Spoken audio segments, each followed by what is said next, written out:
मानसवन्दित सुन्दरी Madhavi चन्द्रसहोदरी हेममये. Hi, எல்லோரும் எப்படி இருக்கீங்க?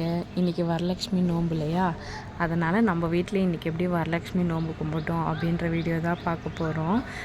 மார்க்கெட் போகலான்னு சொல்லி கிளம்புனேன். சரி, மார்க்கெட் போகிறதுக்கு முன்னாடி சாமி படமெல்லாம் தொடச்சி வச்சுட்டு போயிடலான்னு சொல்லி அதை தான் செஞ்சிட்ருந்தேன்.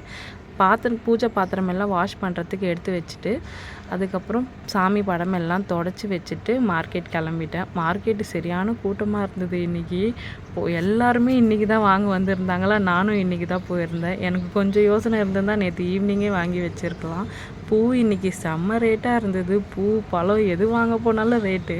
நார்மலாக 10 ரூபா விற்கிற பொருள் எல்லாம் இன்றைக்கி 30 ரூபாவாக இருந்தது. இன்னும் இவ்வளோ ரேட்டாக இருக்குது, நம்ம தெரிஞ்ச கடைக்கு போனாலுமே இன்றைக்கி அப்படி தான் அப்படின்ற மாதிரி சொல்லிட்டாங்க. நம்ம சாமி கும்பிட்டு ஆகணும் இல்லையா? அதனால் ஒன்றும் பண்ண முடியாது. எல்லாமே வாங்கிட்டு வந்துட்டேன். வந்த உடனே பூஜை பாத்திரம் தான் வாஷ் பண்ணிகிட்டு இருந்தேன். நான் சபீனாவும் புளியும் போட்டு வாஷ் பண்ணுவேன். ஒரு சில நேரத்தில் நம்ம லெமன் வாங்கி வச்சுருப்போம், அதை யூஸ் பண்ணாமல் அப்படியே வச்சுட்டோன்னா அது காஞ்சிடும் இல்லையா? அதை நான் அப்படியே தூக்கி போடாமல் வச்சுக்குவேன். எப்போல்லாம் பூஜை பாத்திரம் வாஷ் பண்ணுறோமோ அப்போ நம்ம அந்த லெமன் புளிக்கு பதில் போட்டு யூஸ் பண்ணிக்கலாம்.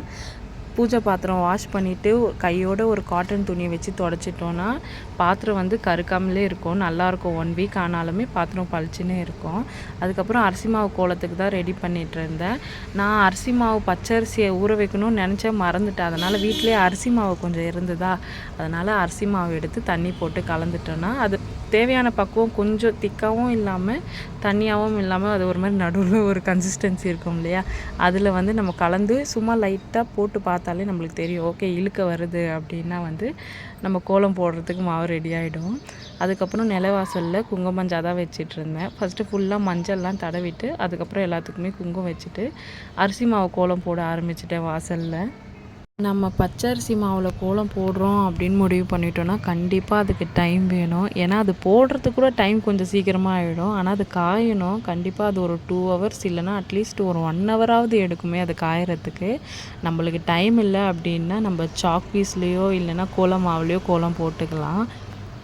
ஆனால் பச்சரிசி மாவில் கோலம் போடுறோம் அப்படின்னா அது பார்க்கவே பளிச்சுன்னு இருக்கும். அது காஞ்சக்கப்புறம் பார்த்தோன்னா அது கோலம் கலையவே கலையாது, அவ்வளோ ஒரு பளிச்சுன்னு இருக்கும். எனக்கு பர்சனலாக பச்சரிசி மாவு கோலம் ரொம்ப பிடிக்கும்.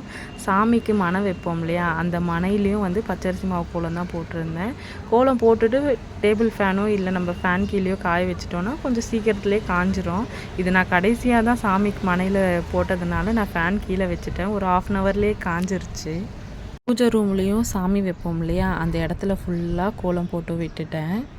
கோலம்லாம் காயறதுக்குள்ளேயே பிரசாதம் செய்யலான்னு சொல்லி பிரசாதம் செய்கிறதுக்கு தான் ரெடி பண்ணிகிட்டு இருந்தேன். காலையிலே கருப்பு கொண்டக்கடலை ஊற போட்டிருந்தேன்னா அது ஊறிட்டு இருந்தது. அதை எடுத்து குக்கரில் போட்டு தண்ணி ஊற்றி உப்பு போட்டு ஒரு 5-6 விசில் விட்டு எடுத்தோன்னா சூப்பராக சாஃப்டாக கொண்டக்கடலை வெந்துடும். அதுக்கப்புறம் சைடில் பச்சரிசி பொங்கலுக்கு தான் வச்சுருந்தேன். இன்றைக்கி வெண்பொங்கல் தான் பிரசாதம்.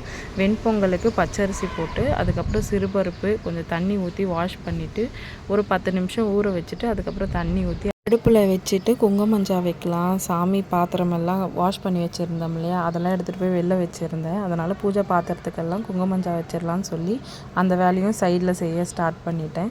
ஏன்னா இந்த பக்கமும் ஒரு வேலை நடந்து அந்த பக்கமும் ஒரு வேலை நடந்தால் தான் வேலை சீக்கிரமாக முடியும். ஒரே ஆளே செய்கிறதுனால நம்ம டைம் இந்த மாதிரி தான் கன்சியூம் பண்ண முடியுது. நான் பூஜை பாத்திரத்துக்கு மஞ்சள் குங்குமம் வைக்கிறதுக்குள்ளேயே குக்கர் விசில் விட்டுருச்சு. அதனால் அது ஆஃப் பண்ணிவிட்டு பாத்திரத்துக்கெல்லாம் குங்குமஞ்சா வச்சதெல்லாம் எடுத்து பாதி தான் அடுக்கினேன். அடுக்கிட்டு அதுக்குள்ளே சரி நம்ம பிரசாதத்துக்கு ரெடி பண்ணிடலாம் எல்லாமே அப்படின்னு சொல்லி அதை தான் ரெடி பண்ணிகிட்டு இருந்தேன். நான் இன்றைக்கி பிரசாதம் ரொம்ப சிம்பிளாக தான் செஞ்சுருந்தேன். எப்பயுமே வரலட்சுமி நோன்பு ரொம்ப கிராண்டாக எல்லாரையுமே கூப்பிட்டு அந்த மாதிரி கிராண்டாலாம் நான் செய்ய மாட்டேன். ரொம்ப சிம்பிளாக என்னால் முடிஞ்சது வீட்டில் என்னவோ நாங்கள் 2 பேரும் அந்த மாதிரியே கும்பிட்டுக்குவோம். ஏன்னா எல்லாருமே வீட்டில் சாமி கும்பிடுவாங்க இல்லையா, அவங்களும் கும்பிடுவாங்க. நம்ம கும்பிட்ற டைமுக்கு எல்லாராலையும் வர முடியாது. ஸோ யாரையும் டிஸ்டர்ப் பண்ணவும் கூடாதுல்ல. அதனால் நாங்களே 2 பேருமே சிம்பிளாக நான் ரெடி பண்ணி வைக்கிறதுக்குள்ளே அப்போது ஆஃபீஸ்லேருந்து வந்துடுவார். அதுக்கப்புறம் நாங்கள் 2 பேருமே சேர்ந்து நோன்பு கும்பிட்ருவோம். இன்றைக்கி சாமிக்கு என்ன பிரசாதம் செஞ்சுருந்தேன்னா கருப்பு கொண்டக்கடலையும் அதுக்கப்புறம் வெண்பொங்கலும் அதுக்கப்புறம் கேசரியும் தான் செஞ்சுருந்தேன். நார்மலாகவே இந்த டைம் பார்த்திங்கன்னா லேட்டாக தான் போவோம். ஆனால் நம்ம எதனா பிஸியாக வேலை செய்யும் போது தான் ரொம்ப ஸ்பீடாக போயிட்டே இருக்கும் டைமு. நான் ஒரு வேலையும் முடிச்சுட்டு போய் டைம் பார்த்துட்டு வரதா டைம் அதுக்குள்ளே ஆஃப் அன் ஹவர் போயிட்டே இருக்குது. ஐயோ டைம் இல்லையே, சீக்கிரமாக ரெடி பண்ணணும்னு சொல்லி எல்லாமே வேகமாக செஞ்சிட்ருந்தேன். நான் எனக்கு தெரிஞ்ச மாதிரி சிம்பிளாக தான் சாமி கும்பிடுவேன். ரொம்ப எந்த நோம்பாக இருந்தாலுமே ரொம்ப சிம்பிளாக தான் செய்வேன். எல்லாரையும் கூப்பிட்டு ரொம்ப கிராண்டாலாம் செய்யணும் அப்படின்னு ஆசை தான். ஆனால் நம்மளுக்கு அதுக்கு டைமும் கிடையாது. எல்லாரும் வர அளவுக்கு யாரும் பக்கத்துலேயும் கிடையாது. எல்லாம் ரொம்ப தொலைவில் இருக்கிறாங்க இல்லையா. அதனால் நானே வீட்டில் சிம்பிளாக 2 பேருன்றதுனால ரொம்ப கம்மியாக தான் செஞ்சுருந்தேன் பிரசாதம் கூட. இன்றைக்கி அக்கா வீட்லேயும் வரலட்சுமி நோன்பு கும்பிட்டுருந்தாங்க. ரொம்ப கூப்பிட்டுட்டே இருந்தா வான்னு சொல்லிட்டு எனக்கும் போகணுன்னு ஆசையாக தான் இருந்தது. ஆனால் என்னால் போக முடியல. நானும் வீட்டில் சாமி கும்பிட்ற வேலையாக இருந்தேன்னா அதனால் என்னாலேயும் போக முடியல. அம்மாவும் கூப்பிட்டாங்க, அம்மா வீட்டுக்கும் போக முடியல. இதே மாதிரி தான் எல்லார் வீட்லேயும் போவோமான்னு எனக்கு தெரியல. ஆனால் எங்கள் வீட்டில் இப்படி தான் போவோம். ஒரு சாமி கும்பிட்டாலும் எல்லாருமே கும்பிடுவோமா, அதனால் யாரும் யார் வீட்டுக்கும் போக முடியாது. ரொம்ப ரேராக தான் சாமி கும்பிட்றதுல எல்லாருமே பார்த்துக்க முடியும். உங்கள் வீட்டில் எல்லாருக்கும் இன்றைக்கி வரலட்சுமி நோன்பு எப்படி போச்சுன்னு கண்டிப்பாக கமெண்ட்டில் சொல்லுங்கள். ஏன்னா நானும் எக்ஸைட்டடாக இருக்கேன் எல்லோரும் எப்படி கும்பிட்டீங்கன்னு பார்க்குறதுக்கு. நான் எப்பயுமே இந்த வரலட்சுமி நோன்பு மட்டும் யாருனா வீடியோஸ் போட்டால் கண்டிப்பாக பார்ப்பேன். ஏன்னா எல்லோரும் எப்படி கும்பிட்றாங்கன்னு பார்த்து தெரிஞ்சுக்கலான்னு. ஆனால் நான் ரொம்ப சிம்பிளாக தான் கும்பிடுவேன். ரொம்ப நம்மளுக்கு கிராண்டாலாம் கும்பிடணுன்னு ஆசை தான். ஆனால் நம்ம செய்ய முடியாது. சிம்பிளாக செய்கிறதுக்கே இன்றைக்கி ஒரு நாள் வேலை ஃபுல்லாக இழுத்துட்டோம். ஒரே ஆள்லாம் நம்மளால் செய்யவே முடியாது கண்டிப்பாக. ஆனால் 4-5 பேர்லாம் சேர்ந்து ஒரு ஜாயின்ட் ஃபேமிலியெல்லாம் செய்வாங்க. அது ரொம்ப சூப்பராக இருக்கும் பார்க்குறதுக்கு. எங்கள் அம்மா ஒரு விஷயம் சொல்லுவாங்க, நம்ம சாமி கும்பிட்றது எவ்வளோ கிராண்டாக தான் கும்பிடணும், இப்படி தான் செய்யணும் அப்படி தான் செய்யணும்னு எந்த ஒரு ரூல்ஸும் கிடையாது. நம்ம என்ன கொடுக்குறோமோ என்ன வைக்கிறோமோ அதை சாமி கண்டிப்பாக ஏற்றுக்கும் அப்படின்னு.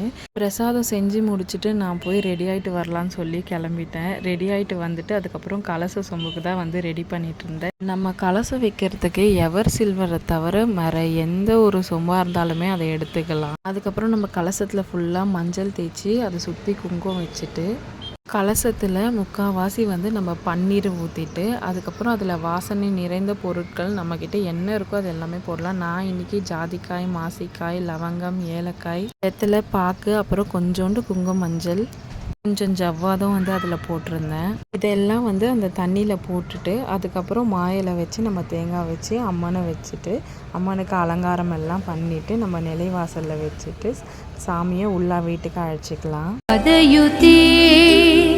जय जय हे मधुसूदन कामिनी धैर्यलक्ष्मी सदा पालय माम्।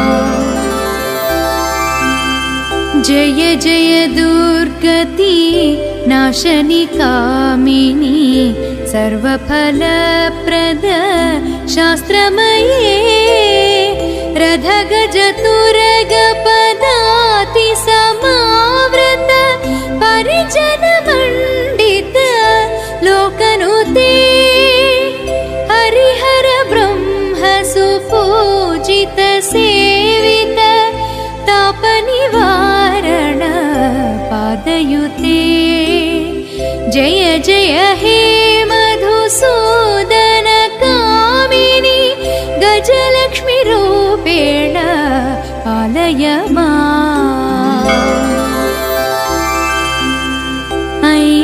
ऐकगवाहनी मोहिनी चक्रिणी रागविवर्धिनी ज्ञानमये गुणगणवारिधलोकहितैषिणी सर्वसप्तभूषितगा